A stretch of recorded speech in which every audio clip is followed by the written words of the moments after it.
So we are in Boonville, California, in Anderson Valley in Mendocino County at Boonville Barn Collective. And we are a 10-acre farm that mostly produces specialty chilies, but we don't sell anything fresh. We harvest everything by hand and dry every single one of those peppers either into a whole dried chili, a chili flake, or a chili powder. So we have the peppers, we also grow dry beans, some strawberries, and olives for olive oil. Francisco Mena is the founder and owner at Boonville Barn Collective, where they've been producing distinctive chili powders for more than a decade. This is a really great region for growing chilies because it gets really hot during the day in the summer, usually, and cools down at the night, so the plants get a little bit of a reprieve. And while it's not a great place to grow incredibly hot peppers, because they need a lot more days of heat to develop all of their strong heat flavors and to become fully ripe, we're really growing chilies for their flavor. We're able to start the chilies from seed in our greenhouse in February and then bring all the plants out to the field at the middle of May, get them planted in the ground, and then really wait till every pepper out on the field is fully ripe before we harvest anything. And that generally happens mid-September, most of October, and even early November. So it's a really full year growing season compared to trying to get the first fresh chili to market in the middle of July. So the main chili that we grow is the Espelette chili.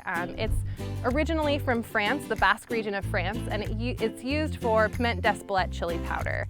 And we started growing this about 12 years ago after the restaurant that I was working at used a lot of the French Piment d'Espelette in the kitchen, and we wanted to try to grow something ourselves to be able to have our own California-grown Espelette chili.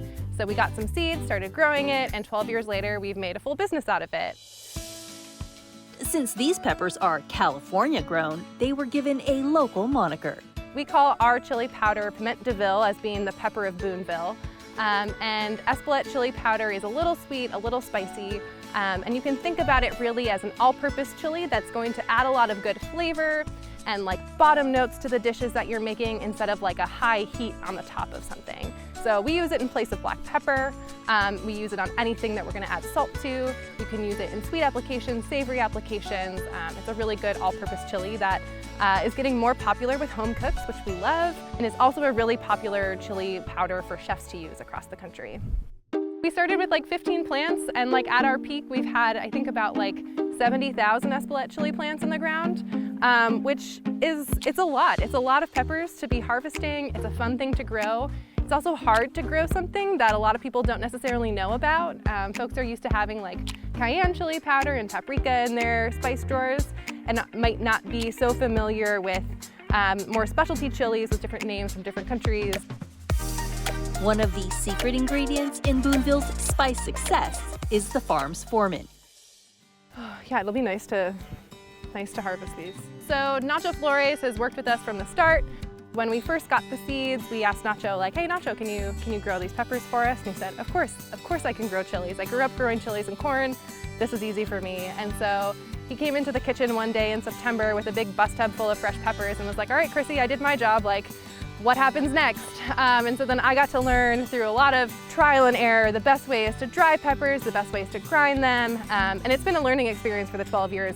Also, we're able to grow different chilies that he misses from his home in Mexico, and that's been a really great factor in expanding the different chilies that we grow on the farm, is trying to figure out, Nacho, what are some fun peppers that you miss that you'd want to try to grow here? A fresh farm-to-jar operation that's attracting widespread attention.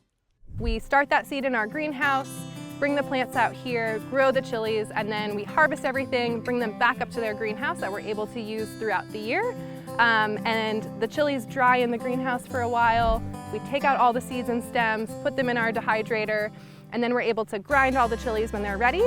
It's in our hands and our care the whole time, and that's something that we never plan to change. We're also the largest producer of Espelette chili powder outside of France, which is pretty fun, even though it's only 4 acres of peppers. Chefs in over 750 restaurants use our chilies across the country.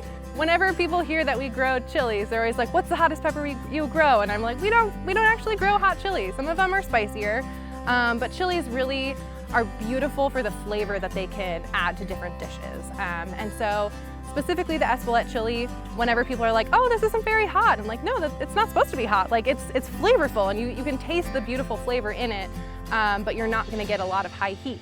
It's been a learning experience to develop the confidence to work in that industry and really be able to acknowledge that what we're doing is special, the skills that I have to add to this business are really special, and that it's an opportunity to be a woman farming in California, and it's a great place to do it.